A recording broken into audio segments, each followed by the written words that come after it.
I'm Hazem Seeker. This is Counting the Cost on Al Jazeera, your weekly look at the world of business and economics. This week, who runs OPEC? We find out if the hunt for higher oil prices has forced Saudi Arabia to relinquish control of the oil cartel to Putin. From startup to unicorn, just how easy is it to create a multi-billion-dollar tech sensation? Can the Middle East create another success like ride-hailing app Kareem? Or is the region's reliance on big money and love of brands stifling growth?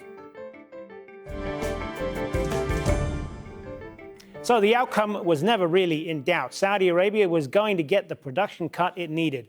But for the de facto ruler of Saudi Arabia, Mohammed bin Salman, the price he paid probably sacrificed the country's leadership of the oil cartel OPEC. And now the deal to extend production cuts until next year was struck on the sidelines of the G20 meeting in Osaka and was rubber-stamped in Vienna. That was despite initial objections from Iran.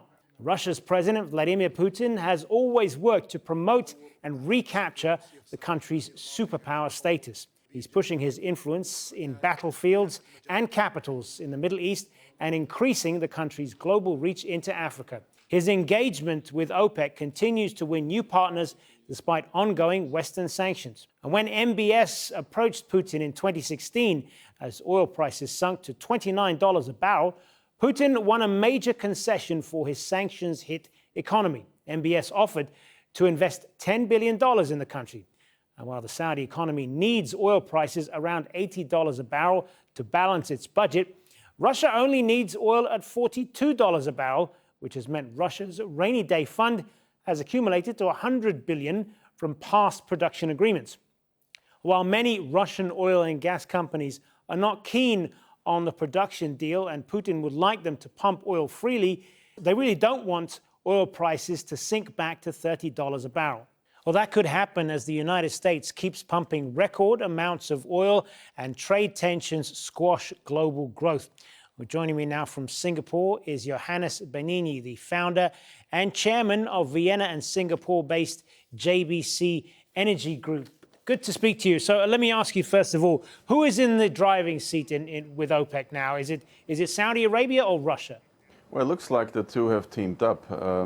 They both are driving it. The interesting element lately was that everyone had to wait for the G20 to come to a kind of agreement between Putin and Mohammed bin Salman. So that's a bit of a change. You may know that the OPEC meeting was originally scheduled a week earlier, and it was somehow held back and postponed by a week by the request of Russia.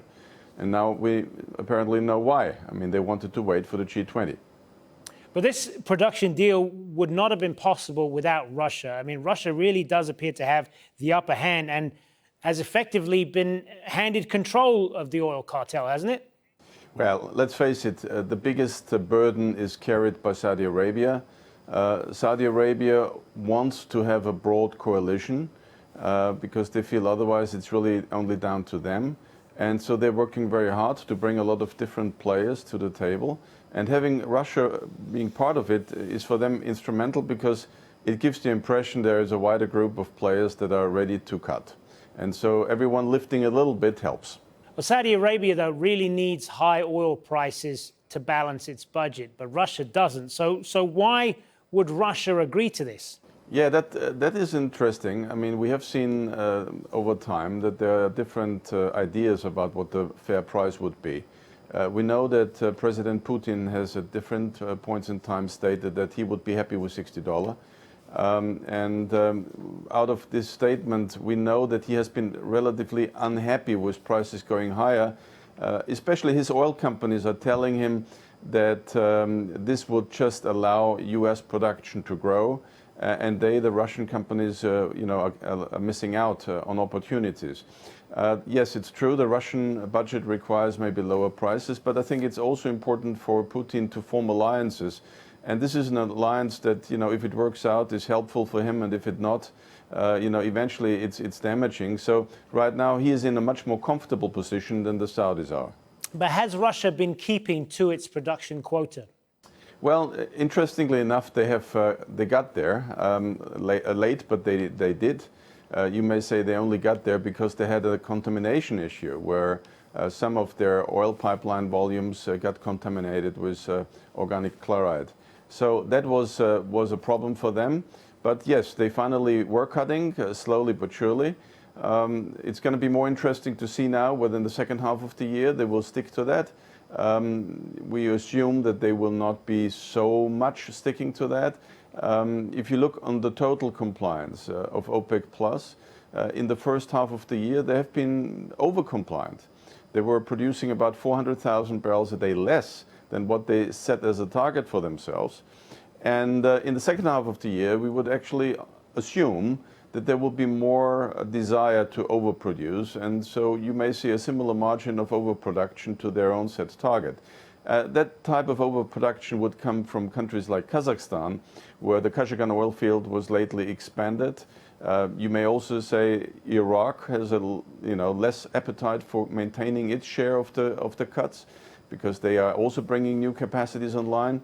Nigeria has more volume to come, and Russia probably is going to be a little bit reluctant. Well, with the Iranian and Venezuelan oil slowly losing market share because of sanctions against each of them, was there a need for this production cut?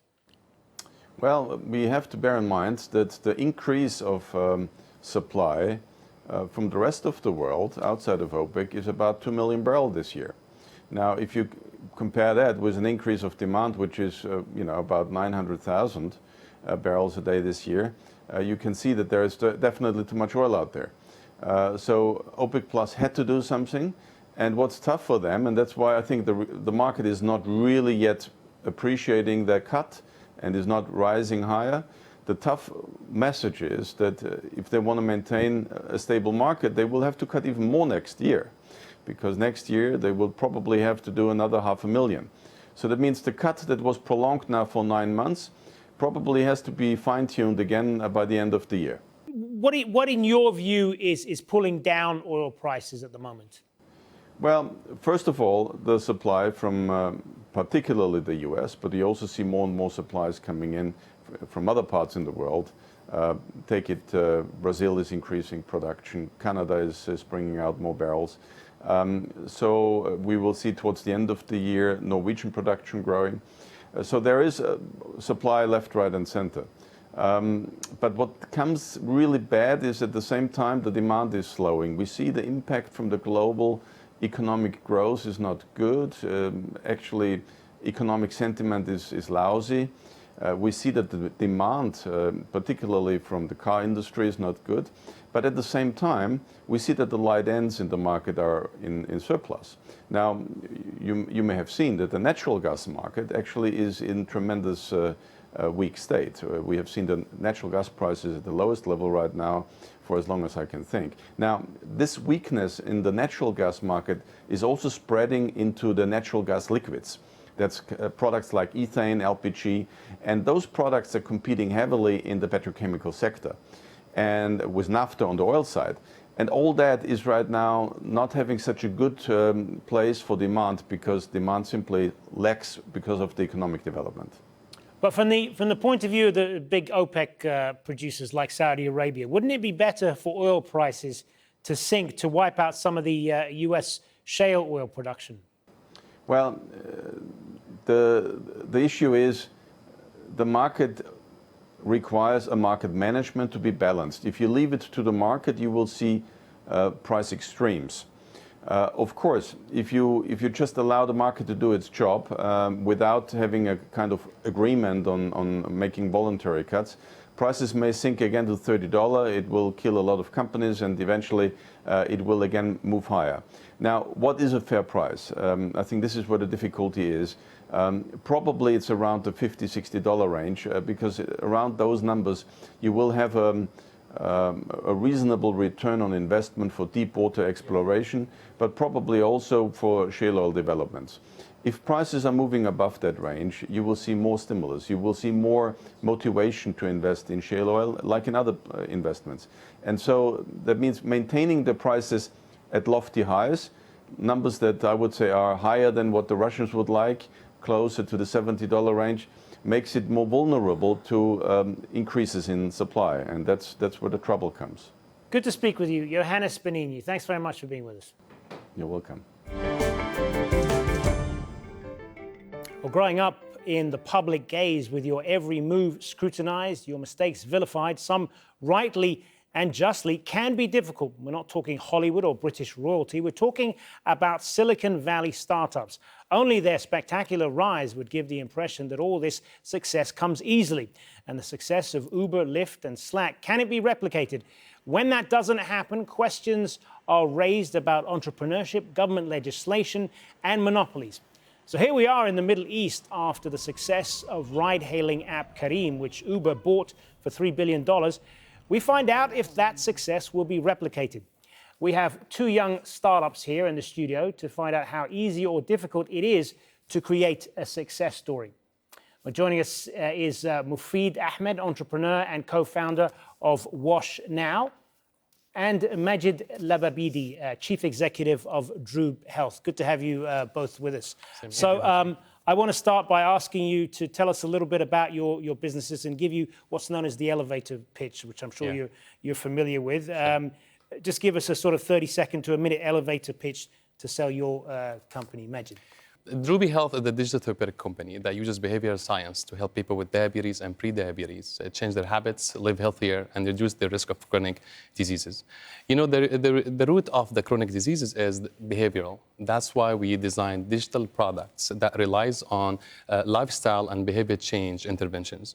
We started with two products, diabetes prevention and diabetes management, both using the behavioral science to let people use a 16-week of remote lifestyle modification program that produces clinical outcomes for the users.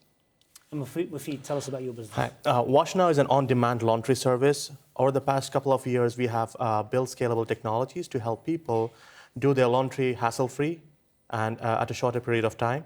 So Wash Now works on the Uber for X model or on-demand model, where you can schedule laundry pickups and deliveries.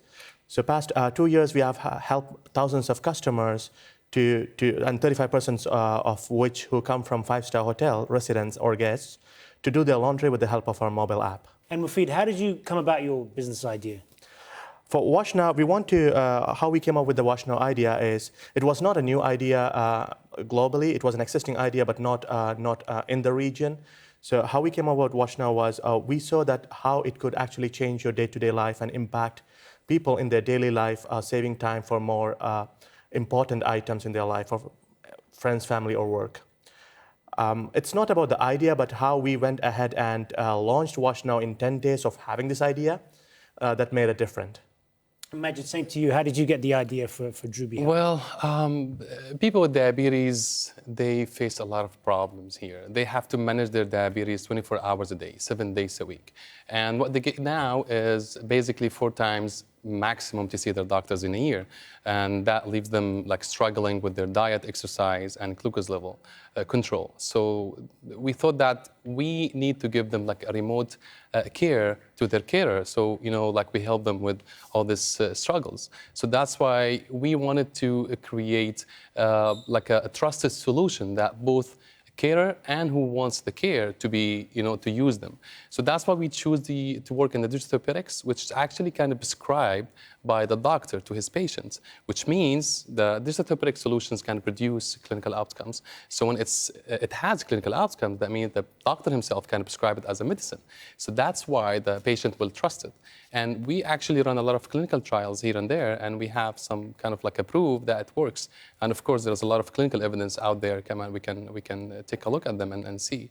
So that's why we were like, yes, we need this solution in the Middle East because the prevalence of diabetes is increasing. And that's really like every 6 seconds somebody dies because of diabetes, or like having a lot of complications that actually prevent him from like productivity. That prevents him from produce to his family or, you know, like live a healthier life. But like any business, I'm sure there are challenges that you've had to face. Tell us about some of the obstacles that you faced in setting up this business, particularly in this region.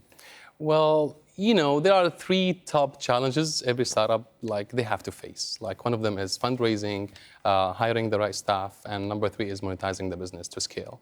I think the third one is like it's very common between all the startups and like internationally and in the region. But the first two is really, like it's very difficult here in the region. Number one is because like you need to fund your business at the beginning, and it's an idea, and you need somebody to believe in it, right? And in this region, I heard you talking about Silicon Valley. Silicon Valley is get used to this kind of like ideas, startups kind of thing, and they've seen some kind of like a successful startups make a lot of money, right? But here in the region, a lot of we have money here. We have angel investors. We have people like they ready to invest, but not in the idea stage or not in the startup stage, because they don't have a previous experience, and as well as they don't see a lot of startups actually making money. So that's because, my opinion, that's like a very big challenge to all the startups in the region. But now it's different, right? Now it's different. Now we witness a lot of like Uber, like we witness Talabat, right? We witness Kareem and Move Souk. Like they have a very successful stories now. So the mindset it's changing. Now they look for creative ideas with people who can actually run these ideas to invest in. But at the beginning, we were blaming a lot of people like who have money, why don't you invest? And we didn't know that the mindset is not ready yet. The second one is like, of course, like hiring staff for your startups. It's basically like finding the right talent, the right people who's actually ready to come to your door and wake up every single day and work with you to take your startup in the second level. So I think these two in the Middle East, these two challenges are the biggest challenges we face during our startup, like day-to-day activity. And Mufid, you talked earlier about how your business, Wash Now, is not a unique one. There are other versions of it elsewhere in the world. But what are some of the challenges that you faced in this region with setting it up? Thankfully, with the high internet penetration and high tech adoption in the region, those things have been sorted out for us. So this wasn't a challenge. But challenges, as Majid said, was initially it's hard to have people put money in the pre-seed stage or in the very early startup stage. People would actually throw in a lot of money once you're successful, or once you have a lot of orders. But to have people trust in you from your idea to your launch stage, that's one of the most challenging things in the region, I feel. And also, tech skills when it comes to hiring tech staffs. This is as tech startups, this is something that we face on an everyday basis when you have a startup going on over here. So you are either forced to outsource to save the money, or you are forced to have a tech staff in-house at a very higher price. And what about getting financing lined up? Because in a place like Silicon Valley, for example, where there's a whole infrastructure that's there for people to get new rounds of financing, how much of a challenge is getting the money in this region? Getting financing, luckily there's a few options. I would say, like especially in Qatar over the past couple of years, a lot of changes have been in the ecosystem regarding to financing, startup financing. The ecosystem is building little by little in terms of educating the common people about tech financing. This is a huge shift. So unlike Silicon Valley, where you don't see a lot of venture capitalists or angel investors over here, I think investing in the ecosystem to educate the financing part or tech financing part, tech investing part, this is what the government bodies as well as other major players in the ecosystem are doing. And this has actually, we see a lot of result in it, and people coming to invest in tech startups. When it comes to access to banks and other opportunities, definitely it comes with a lot of strings in terms of guarantees and other collaterals that are required. How have the incubators helped you? These are the things that have been set up by the government here in Qatar.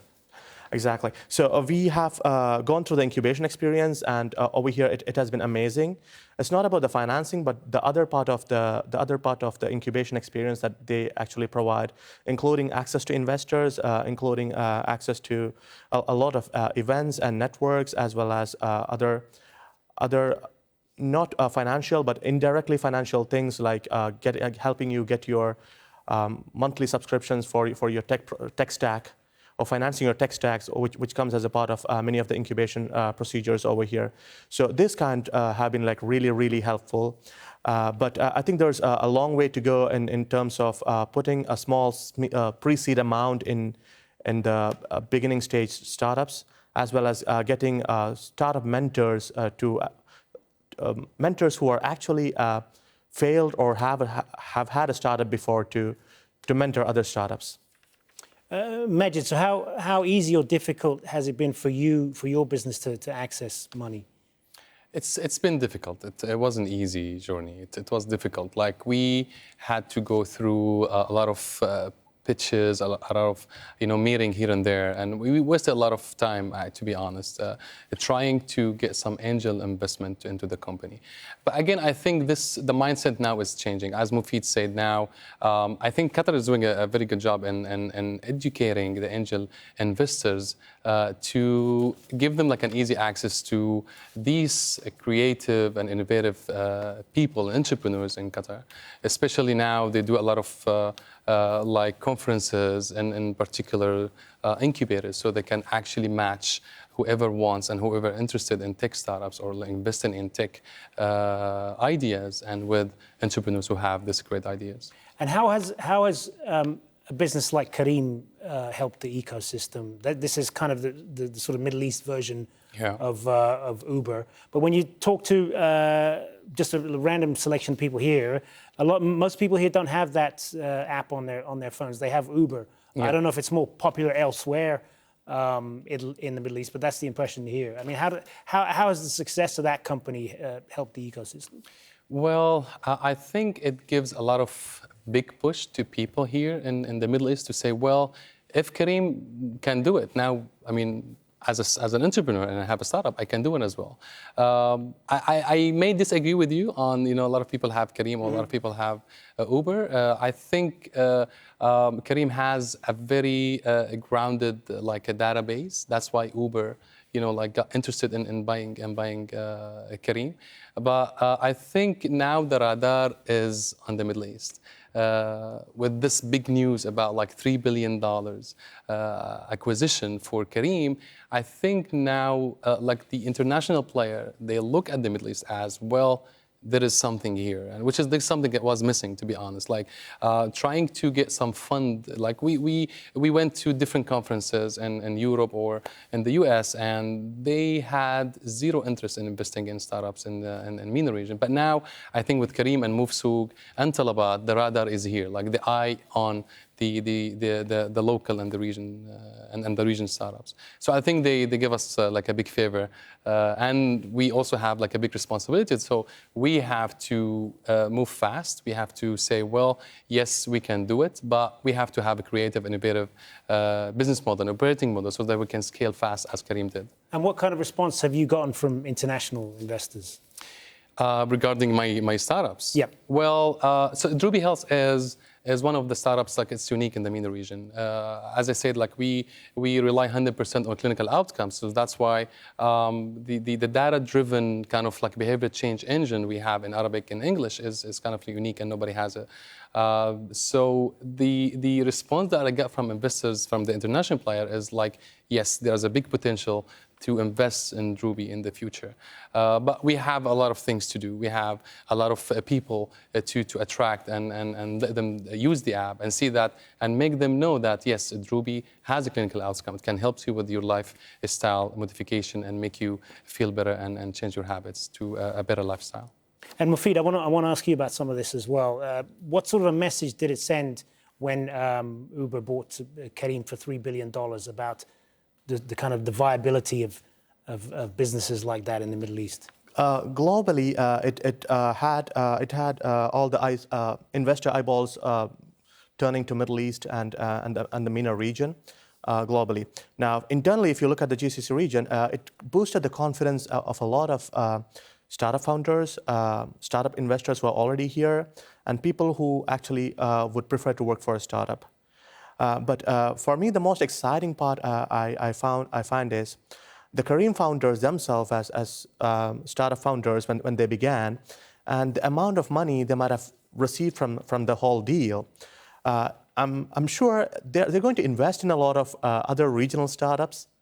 I'm sure they're going to help a lot of regional startups, and And because they themselves have lived the story, and they really would believe that.